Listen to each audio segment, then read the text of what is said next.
Que o seu dia seja abençoado e repleto de paz. Hoje, a gente vai mergulhar fundo num sistema de pensamento que, para muitos, é a chave para entender o fim dos tempos. E para outros, é uma invenção teológica bem recente.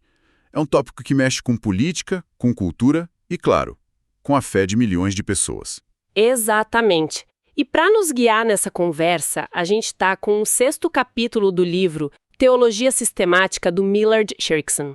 O assunto é escatologia, o estudo das últimas coisas, e o nosso foco vai ser num dos sistemas mais influentes e polêmicos que existem, o dispensacionalismo. Certo. O nome de cara já soa um pouco intimidador. Nossa missão hoje, com base nessa análise do Erickson, é justamente desvendar isso, o que é, de onde veio, quais são as regras de ouro, e talvez o mais importante, por que esse sistema virou um gigante no cenário evangélico. Então vamos começar pelo básico mesmo. Quando alguém ouve dispensacionalismo, o que deveria vir à mente? O que essa palavra significa na prática? Bom, o Erickson nos ajuda a descomplicar um pouco citando uma definição clássica do Charles C. Rye. Ele fala em uma economia distinguível da realização do propósito de Deus. O que, convenhamos, ainda soa bem acadêmico, né? Sim, super acadêmico. Mas, assim, a ideia é pensar na história bíblica como uma grande peça de teatro com vários atos, sabe? Cada ato é uma dispensação. E em cada um desses atos, Deus interage com a humanidade de um jeito um pouco diferente, com responsabilidades diferentes. Gosto da analogia da peça. Então, no ato de Moisés, as regras eram a lei cerimonial. No ato da igreja, as regras são outras. Mas a história principal, o enredo da redenção, continua passando por todos os atos, certo? Perfeito, exatamente essa a ideia. E antes da gente avançar, o Erickson acha crucial derrubar 2 mitos que sempre aparecem. Primeiro, o mito de que haveria diferentes formas de salvação. Os dispensacionalistas sérios insistem nisso. A salvação sempre foi e sempre será pela graça através da fé. Isso é fundamental. As regras da casa mudam, mas a porta de entrada para a família de Deus é sempre a mesma. Ok, ponto importantíssimo. E o segundo mito? O segundo é sobre a lei de Deus. Alguns pensam que ao mudar de dispensação, a gente joga fora toda a lei do Antigo Testamento. E não é bem assim. Erickson esclarece que a lei moral, tipo não matar, não roubar, isso é atemporal, reflete o caráter de Deus. O que muda são as regras, digamos, administrativas ou cerimoniais de uma época, como os sacrifícios no antigo Israel. Certo, o terreno está limpo. Agora, aqui tem uma coisa na análise do Erickson que me chamou muito a atenção. Ele afirma que todo esse sistema é relativamente novo, surgiu só no século XIX. Para muita gente, isso soaria como um grande alerta. Como é que algo tão novo pode ser a chave para entender a Bíblia inteira? De frente, ele apresenta 3 contra-argumentos. O primeiro é um apelo à história da Igreja. Doutrinas que hoje a gente considera essenciais, como a Trindade, levaram séculos de debates para serem formalmente articuladas. A escatologia, o estudo do fim, foi uma das últimas áreas a receber essa atenção detalhada. Então, a novidade não é necessariamente um defeito. Entendo o ponto. Outras doutrinas também levaram tempo, mas uma coisa é a Trindade que tenta explicar a natureza de Deus revelada ali no Novo Testamento. O dispensacionalismo parece mais um sistema de organização da Bíblia. É uma comparação justa? É uma ótima pergunta e mostra a complexidade do debate. O segundo contra-argumento que ele apresenta meio que toca nisso. Ele diz que muitos dos métodos de interpretação usados pelos críticos do dispensacionalismo também são recentes. A alta crítica, por exemplo, que analisa a Bíblia como um livro antigo qualquer, também é uma invenção moderna. Então, essa crítica da novidade pode ser uma faca de 2 gumes, sabe? Faz sentido.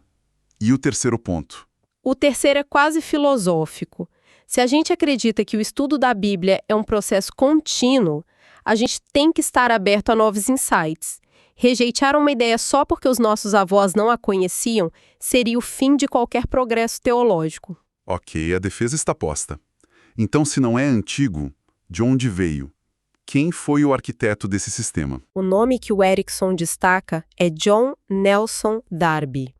E a história dele é fascinante. A gente está falando de um advogado irlandês do século XIX, um cara brilhante que larga uma carreira promissora no direito depois de uma conversão profunda.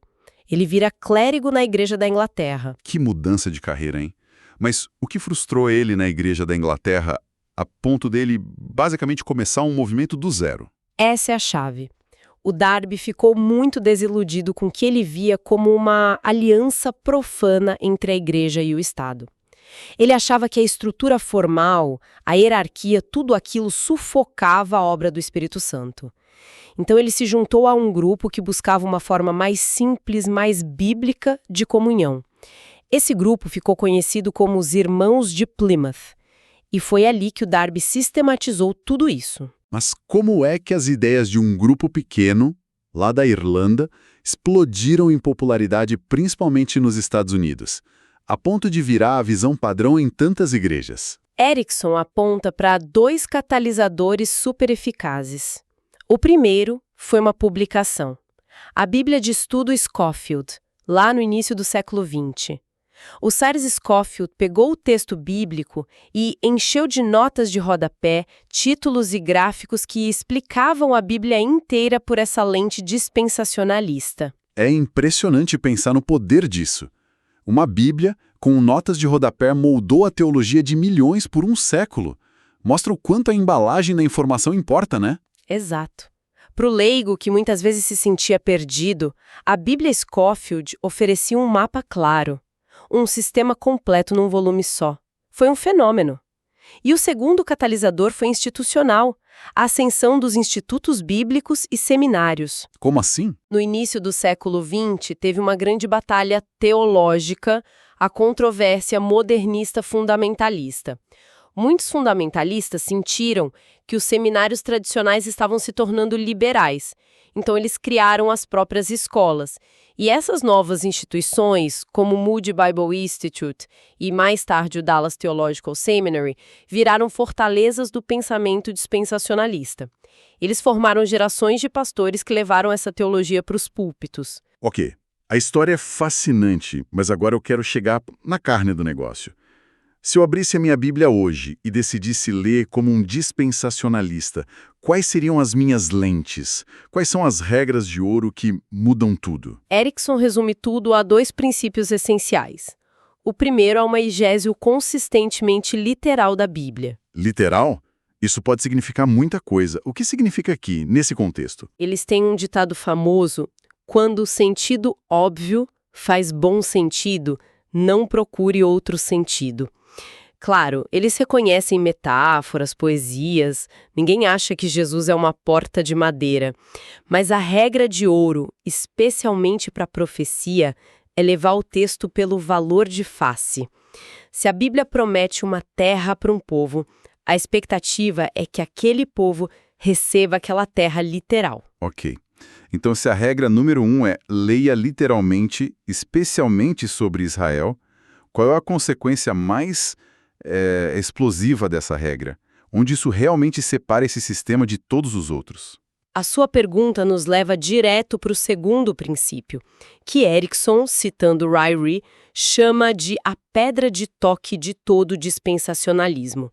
Uma distinção nítida e fundamental entre Israel e a Igreja. Explica melhor isso. São 2 povos completamente diferentes aos olhos de Deus? Exatamente. Nessa visão, Israel sempre se refere aos descendentes étnicos de Abraão, a nação judaica. A Igreja, por outro lado, é um corpo distinto que começou no dia de Pentecostes. A Igreja não substitui Israel. Deus tem um programa para Israel e um programa separado para a Igreja. Essa é uma divisão radical. Então, como é que isso funciona na linha do tempo da história? Se Deus estava focado em Israel, o que é a Igreja? Aqui vem um dos conceitos mais famosos do sistema. A era da Igreja é vista como um parêntese, ou um mistério que não foi revelado no Antigo Testamento. Imagina assim, Deus estava construindo uma grande rodovia, que é o plano profético para Israel. De repente, surge um obstáculo, a rejeição do Messias por Israel. Em vez de parar a obra, Deus constrói um desvio, uma rota temporária, chamada a Igreja. No fim, com o arrebatamento da Igreja, Deus vai voltar para a rodovia principal de Israel e terminar a obra. Essa imagem da rodovia e do desvio é muito, muito clara. E isso tem implicações enormes. Gigantescas. E essa pedra de toque não é só um detalhe teológico, né? Ela influencia diretamente a geopolítica, especialmente o modo como muitos cristãos evangélicos, principalmente nos Estados Unidos, veem o moderno Estado de Israel. Para eles, apoiar Israel não é só política externa, é participar do cumprimento literal da profecia bíblica. Isso muda tudo. Nenhum sistema de pensamento fica parado no tempo.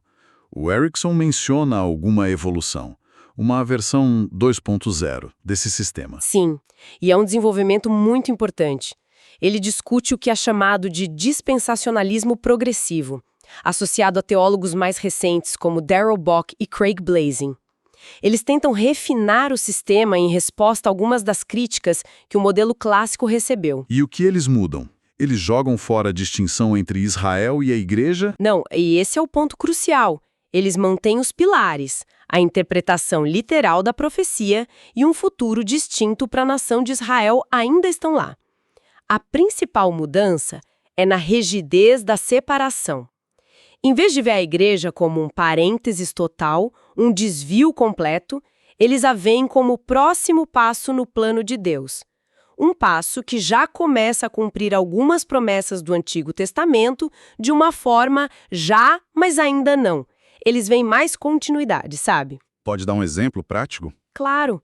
O dispensacionalismo clássico diria que as bênçãos para Israel são terrenas e para a Igreja celestiais. Os progressivos dizem que há muito mais sobreposição. A Igreja já experimenta espiritualmente algumas das bênçãos do reino prometido, mesmo que o cumprimento final, terreno, ainda espere por Israel no futuro. Eles veem mais continuidade, sabe? Certo. Chegamos ao momento do balanço final. Depois de analisar a história, os princípios e a evolução, como Millard Erickson avalia o dispensacionalismo como um todo? Quais são os pontos fortes que ele reconhece? Ele oferece uma avaliação bem ponderada. Do lado positivo, ele aponta 3 grandes méritos. Primeiro, é um sistema de verdade.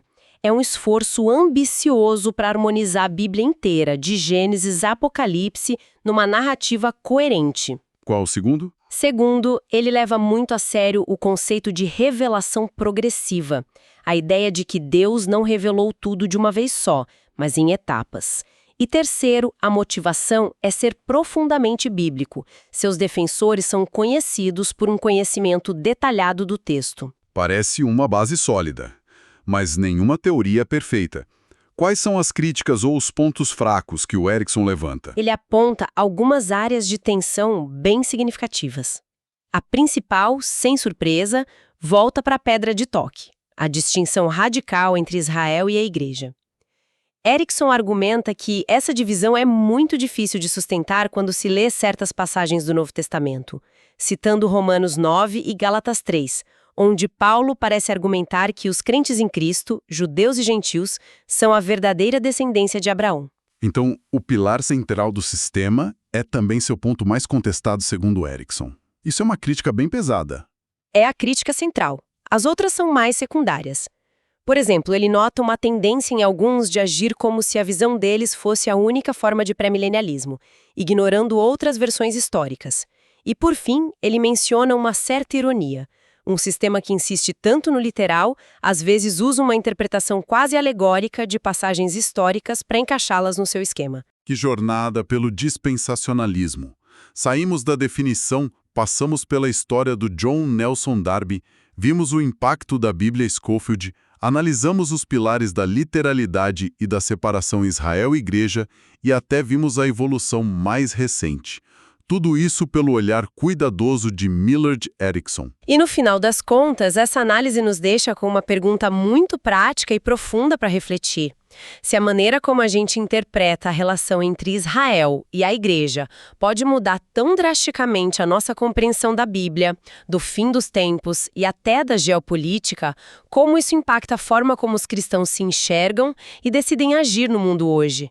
Isso define missão, define esperança, define prioridades. Um pensamento poderoso para encerrar nossa conversa. E para quem se interessou, a análise não para por aqui. Teremos um novo episódio continuando nossa exploração deste mesmo livro. Que Deus abençoe todos os ouvintes.